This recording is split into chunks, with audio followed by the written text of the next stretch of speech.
नमस्कार दोस्तों, स्वागत है आपका हमारे YouTube चैनल पे। आज मैं खड़ा हूँ आर्ट्स फैकल्टी के गेट पे। ये वही आर्ट्स फैकल्टी का गेट है जहाँ पे कभी आपको छात्र पढ़ने के लिए आते हुए नज़र आते थे, लेकिन आज ये छात्र जो है यहाँ पे प्रोटेस्ट कर रहे हैं पढ़ने के लिए। ये समझ नहीं आ रहा कि जो ड्यू एडमिनिस्ट्रेशन है वो करना क्या चाहती है। लगातार पिछले 1.5 साल से जो स्टूडेंट्स हैं लगातार प्रोटेस्ट कर रहे हैं कि कॉलेज खोल दो, कॉलेज खोल दो, कॉलेज खोल दो। आश्वासन भी आ रहा है कि कॉलेज खुल जाएगा, कॉलेज खुल जाएगा, कॉलेज खुल जाएगा, लेकिन खुलने के नाम पर क्या आता है? जुमला।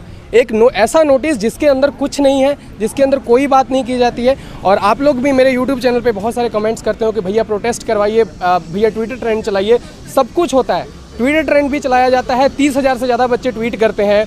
यहाँ पे हंगर स्ट्राइक पे बच्चे बैठे हैं, 2 दिन से बैठे हैं भूख हड़ताल के ऊपर। और इससे पहले भी जो है हंगर स्ट्राइक होती रही है आइसा की तरफ से। इसी तरीके से और भी प्रोटेस्ट जो है कंडक्ट करवाते हैं डीयू के अंदर, लेकिन जो एडमिनिस्ट्रेशन है वो बच्चों की आवाज़ सुनने के लिए बिल्कुल भी तैयार नहीं है। तो यहाँ पर जो बच्चे हंगर स्ट्राइक पर बैठे हैं उनसे हम बात करेंगे और जानेंगे कि उनकी डिमांड्स क्या हैं बेसिकली, और कब तक जो है कॉलेज खुलने का चांस क्या बन रहा है, क्या सिनेरियो है, और क्या डीयू एडमिनिस्ट्रेशन जो कि तानाशाह बनकर बैठा है उसका यहाँ पे कोई रिस्पांस आ रहा है या नहीं आ रहा है। तो यहाँ पर मेरे साथ डीयू के 2 स्टूडेंट हैं। सबसे पहले मैं आप दोनों का नाम जानना चाहूँगा। मेरा नाम स्वाली प्रकाश है। मेरा नाम श्रेया है। श्रेया, तो आप लोगों में से यहाँ पे कोई भूख हड़ताल में बैठा है? जी, मैं पिछले 2 दिन से यहाँ हंगर स्ट्राइक पे बैठी हूँ।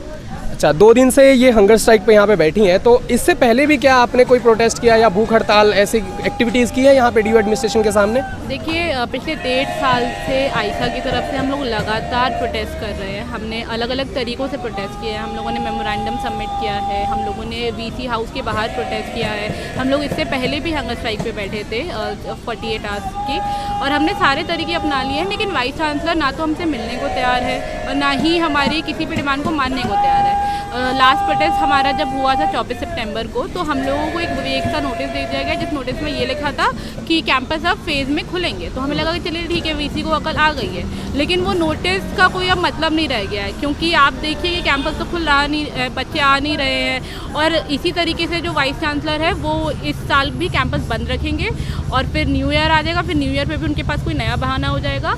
और बेसिकली इसका एक बहुत बड़ा रीज़न है कि वो आप चाहते हैं कि ब्लेंडेड मोड ऑफ एजुकेशन लागू हो जाए। ठीक है, अभी कुछ दिनों पहले हमने देखा कि न्यू एजुकेशन पॉलिसी में एक नया प्रस्ताव आया है कि अब 40% एजुकेशन को ऑनलाइन कर दिया जाएगा। तो वाइस चांसलर का मकसद ही यही है कि कैंपस खुले नहीं, 40% ऑनलाइन एजुकेशन लागू हो जाए, फिर स्टूडेंट जो है 40% ही चूज़ करेंगे, तो कैंपस कभी खुलेगा नहीं। और जो एक डेमोक्रेटिक स्पेस हम लोगों ने डीयू में इतने सालों से बना के रखा है वो ख़त्म हो जाए, क्योंकि सरकार इस चीज़ से बहुत डरती है। तो ये सरकार का ये काम करना चाहते हैं, और हमारी डेमोक्रेसी, हमारे डाइसेंट का जो पूरा स्पेस है उसको ख़त्म करना चाहते हैं। तो देखिए, जो आम तौर पे सर्वेज होते हैं ये दिल्ली में कि स्टूडेंट जब बाहर से आता है तो उसको कितना खर्चा करना पड़ता है, तो मेरे ख्याल से 1.5 से लेकर 2 लाख जो है एक बच्चे का खर्चा आता है यहाँ पे ग्रेजुएशन कंप्लीट करने का, कम से कम। ज़्यादा में जाएंगे तो और बढ़ जाता है। और इस सिचुएशन में अगर आप 60% ही अपनी जो एजुकेशन है उसके लिए सिर्फ आपको कॉलेज आना पड़े, और कहा जाए कि 40% आपको जो अपनी पढ़ाई है वो पीजी या फ्लैट में बैठकर करनी है, तो आपको कैसा लगेगा? और मेरे ख्याल से आप भी यही बात कहना चाहती हैं कि जो न्यू एजुकेशन पॉलिसी आ रही है उसका इशारा जो है इसी की तरफ होता हुआ नज़र आ रहा है। आपसे मैं पूछना चाहूँगा कि आपको क्या लगता है कि अभी जो आप यहाँ पे प्रोटेस्ट कर रहे हो इसका कुछ असर अभी कुछ दिखाई देने वाला है या नहीं देने वाला है? क्या ये पूरा एकदम तानाशाह होकर बैठ गए कि हमें सुननी ही नहीं है स्टूडेंट की?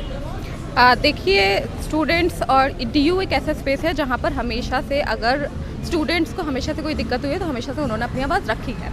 वो अलग बात है कि वाइस चांसलर या तमाम तरीके का जो एडमिनिस्ट्रेशन है वो स्टूडेंट्स को इग्नोर कर देता है, वो स्टूडेंट्स की बात नहीं सुनता है, वो लगातार नहीं सुना है। जब स्टूडेंट्स को इतनी परेशानी हो रही है, जब उन्हें पता है कि ऑनलाइन एजुकेशन में तमाम बच्चे हताशा से भरे हुए हैं, उनके ना ही इंटरनेट फैसिलिटी है उनके पास, ना ही कोई तमाम फैसिलिटीज़ उनके पास, बेसिक फैसिलिटीज़ नहीं है, और एडमिनिस्ट्रेशन सुनता भी नहीं है। लेकिन ये हमारा रिस्पॉन्सिबिलिटी है कि हम लोग अपने उस स्पेस के लिए लड़े, क्योंकि हम डीयू के स्टूडेंट हैं, और अगर डीयू में वो स्पेस हमेशा से रहा है, वो डेमोक्रेटिक स्पेस हमेशा से रहा है, तो उसको बचाने के लिए हम लोग पूरा लड़ाई लड़ेंगे। वो अलग बात है कि डीयू एडमिनिस्ट्रेशन सुने या ना सुने, लेकिन ये हमारा रिस्पॉन्सिबिलिटी तो है। तो इसीलिए जो ऑनलाइन एजुकेशन है उसको ख़त्म, मतलब ऑनलाइन एजुकेशन आप तब देंगे स्टूडेंट्स को जब उनके पास फैसिलिटीज़ होंगी। स्टूडेंट के पास वो फैसिलिटी नहीं है, फैसिलिटी हम उसको समझाएं। जी, तो ये कुछ लोग कहेंगे यहाँ पे सिर्फ 40 बच्चे आवाज़ उठा रहे हैं, इससे क्या फ़र्क पड़ता है? तो ध्यान में रखिए, ये 40 बच्चे यहाँ पे जो आवाज़ उठा रहे हैं ना, वो 4 लाख बच्चों की आवाज़ उठा रहे हैं। इनमें इतना जज्बा है कि ये 40 बच्चे यहाँ पे भूख हड़ताल पे बैठ के, आप 4 लाख जो बच्चे घरों में बैठे हुए हैं